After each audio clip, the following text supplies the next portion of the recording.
শিলিগুড়ি 40 নম্বর ওয়ার্ডে দুর্গানগর এলাকায় gas cylinder ফেটে ভয়াবহ অগ্নিকাণ্ড। ঘটনাকে ঘিরে চাঞ্চল্য ছড়িয়েছে এলাকায়। ঘটনার খবর পেয়ে ঘটনাস্থলে ভক্তিনগর থানা পুলিশ ও দমকল বিভাগের দুটি ইঞ্জিন। তবে কিভাবে সিলিন্ডার ফাটলো তার তদন্ত শুরু করেছে দমকল বিভাগ। পাশাপাশি বিশাল ক্ষয়ক্ষতির আশঙ্কা করছেন এলাকাবাসী। স্থানীয় সূত্রে জানা গিয়েছে মোট 4টি গ্যাস সিলিন্ডার ফেটেছে। ঘটনায় এলাকায় 4টি বাড়িতে আগুন লেগেছে। ছবি আপনাদেরকে দেখাবো ট্রাই টিভি বাংলার পর্দায়।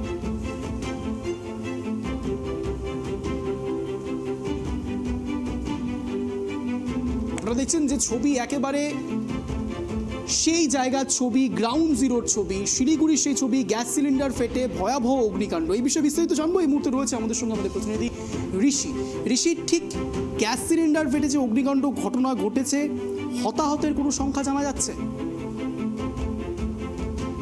প্রথমে জানিয়ে রাখি, ট্রাইব টিভি পর্দায় আমরা এক্সক্লুসিভ ছবি দেখাচ্ছি যে শিলিগুড়ির 40 নম্বর ওয়ার্ডে যে অগ্নিকাণ্ডের ঘটনা সন্ধ্যার নাগাদ যে লেগেছিল, সেটা কিন্তু একটি গ্যাস সিলিন্ডার ফেটে কিন্তু সেখান থেকে আগুন লাগে এবং সেখানে কিন্তু 4টি বাড়ি ইতিমধ্যে অগ্নিকাণ্ডের ঘটনায় কিন্তু ভস্মীভূত হয়ে যায় এবং হতাহতের খবর কিন্তু এখনো পাওয়া যায়নি।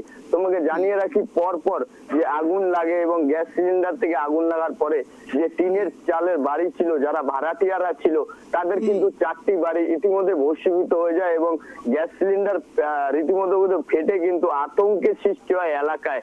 40 নম্বর ওয়ার্ডের এই ঘটনা ঘিরে কিন্তু রীতিমতো এলাকায় আতঙ্কের সৃষ্টি হয়। পাশাপাশি খবর দেয় ভক্তিনগর থানার পুলিশকে।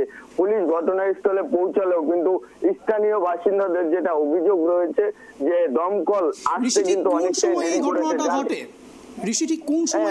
রীতিমতো তোমাকে জানিয়ে রাখি, 7টা থেকে 7:45 মধ্যে ঘটনাটি ঘটে এবং দমকল বিভাগকে খবর দেওয়া হলে তারা কিন্তু অনেকটাই 1 থেকে 1.5 ঘন্টা পরেই কিন্তু ঘটনাস্থলে পৌঁছায়।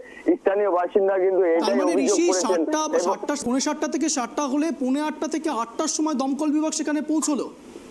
হ্যাঁ, একদম অঞ্জন, একদম ঘটনা একদম রীতিমতো কিন্তু ক্ষিপ্ত স্থানীয় বাসিন্দারা। তবে বেশ কয়েকজন বাসিন্দা কিন্তু ফেসবুকে লাইভ করে কিন্তু ঘটনার কিন্তু মেয়র এবং পুলিশ প্রশাসন থেকে দমকল বিভাগকে কিন্তু অভিযোগ করেছেন যে যেহেতু জনবহুল এলাকা, সেখানে কিন্তু দমকল পৌঁছাতে কিন্তু অনেকটাই দেরি হয় এবং আগুন নিয়ন্ত্রণে আনতে কিন্তু হিমশিম খেতে হয় দমকল বিভাগের কর্মীদের। রীতিমতো উত্তপ্ত হয়ে পড়েন স্থানীয় বাসিন্দা থেকে সকলেই। অঞ্জন,